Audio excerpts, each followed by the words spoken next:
there's a seraphim angel, him in the Last Judgment, with like sort of political figures satirized in the back. So, luckily this is the end of these slides, and the digital ones will go faster if you guys have any patience at all. I'm sorry that this is taking so long, but this is sort of Elvis's King Midas. But I was thinking, Elvis is so great because he would use appropriate song lyrics and everything that he didn't write any of his own music, as everybody knows, and yet he would like be able to breathe life into his music by really, like a method actor. James Dean was his favorite, person that helped to create his own persona. Like a method actor would fuel into his lyrics like all the emotions and the feelings that are in these sort of cheesy lyrics to make them come alive.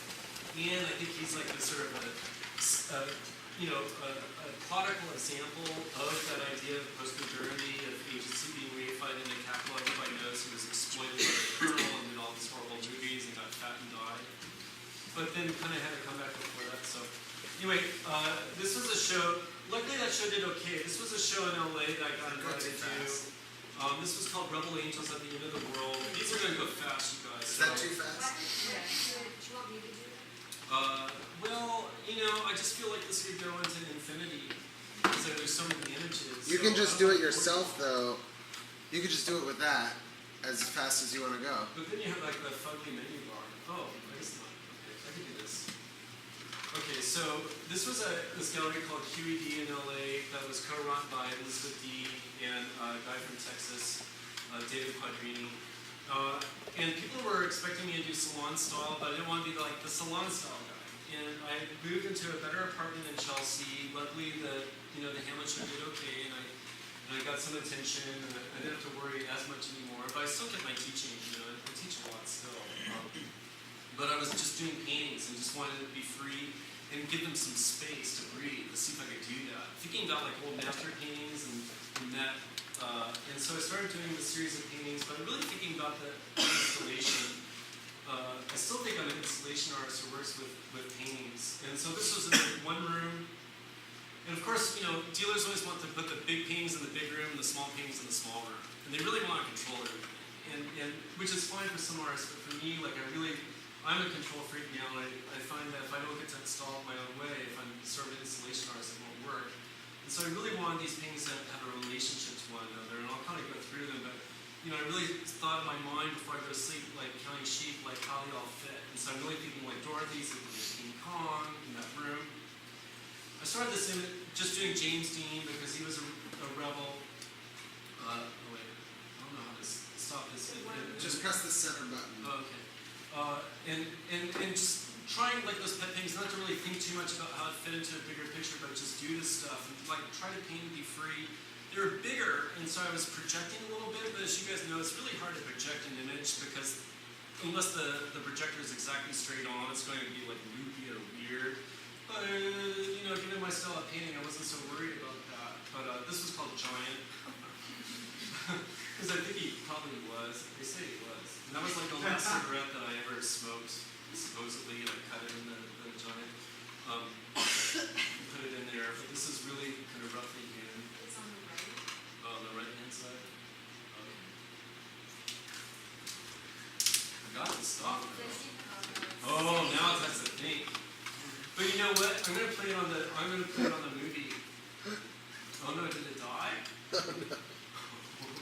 Any questions? I keep kind of wanting to ask what you really asked about like the narrative and when it appears or Yeah. it's kind of that bad question. Now, no, because like now more and more, I think the difference between illustration and fine art is illustration you need to read something and get it, and hopefully if it's artful, whether it's published in a book or on the wall, it's a life of its own. And yet, I really didn't want to make myself be an art director in my own story.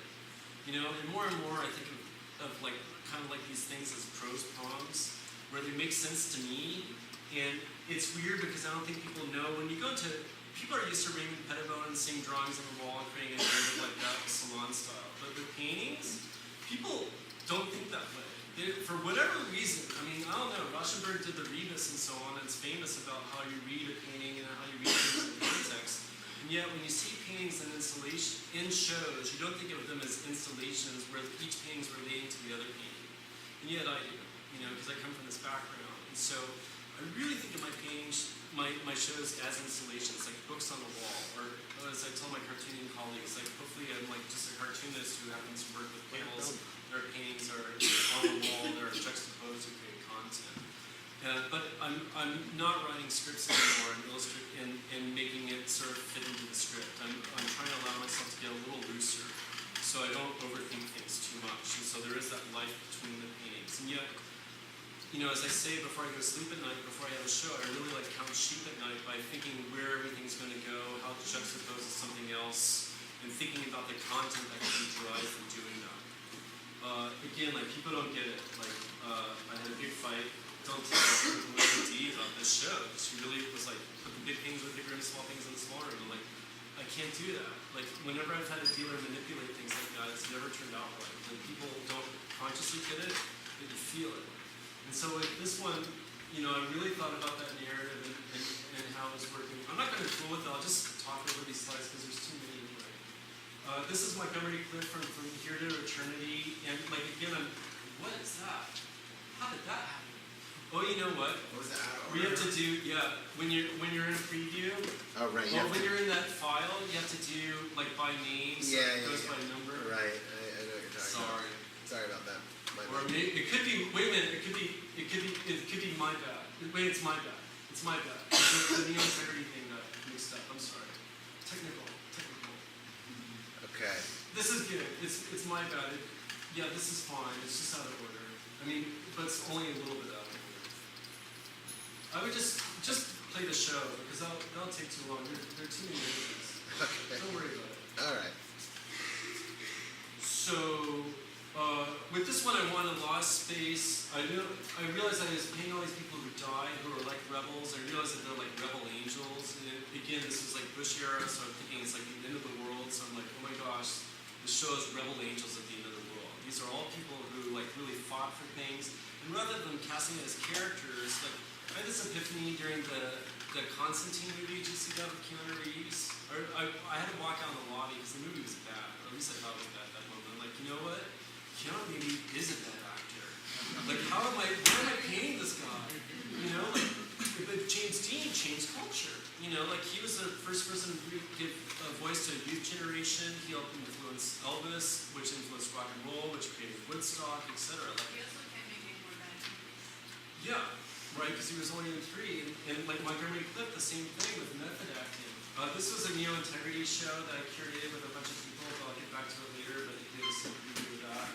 Sort of this mashup of like, but then John Lennon, same thing. Like I sort of gone into Tibetan Buddhism. This is Marvin Gaye. These are all people who I think were like living Buddhas that are really like out there to teach the world. Like Joseph Campbell said, like an artist tries to tell stories for a culture to understand itself in order for the culture to progress. Darty Crash and the Germs. This is Captain Kangaroo, the dancing bear. This was a train that I felt was like Industrial Revolution bringing us to like our apocalypse. This was the same guy. It was a costume character actor. I got a whole portfolio of his drawings or his headshots in Lake Elsinore. And that was George cutting John's hair. This is James Dean from All the Cause, but it was like James Dean at the White House. This is the James Dean's crash site. Maybe I should pause it here. This is, let me see if I can go left. Okay. Oh, I see. Hopefully it won't crash it. Oh no. It's okay. It's my bad. I was trying to learn PowerPoint last night. I got too late. But like this is Gusher. I'm thinking the love for oil paint. Like this is the scene where he loves oil, but I think James Dean became this weird proxy for Bush. The one before it was like from a real site photo, and I realized like there is like this weird energy in a real photo from real space, And it was when he died, and like I saw like James Dean corpse. Like I really think like this is like his head, and his eye, kind of like those Jesus Christ Superstar paintings. Like this seemed like it was like the angel or Christ, like leaving him, and like I was thinking, like, oh my gosh, like the third meaning of these photos are historical photos is that they're really, capturing the space that of a historical moment where things are happening and trapping it, and then maybe in that kind of well painting way of like filtering things through your imagination, you're catching things that are transcendent. I don't believe in ghosts necessarily or anything like that, and yet sometimes I feel like when you're painting, something else happens. So anyway, and then this was Gusher. That this is James Dean where he discovers oil, but I was like the love for oil paint, but it's also when we're getting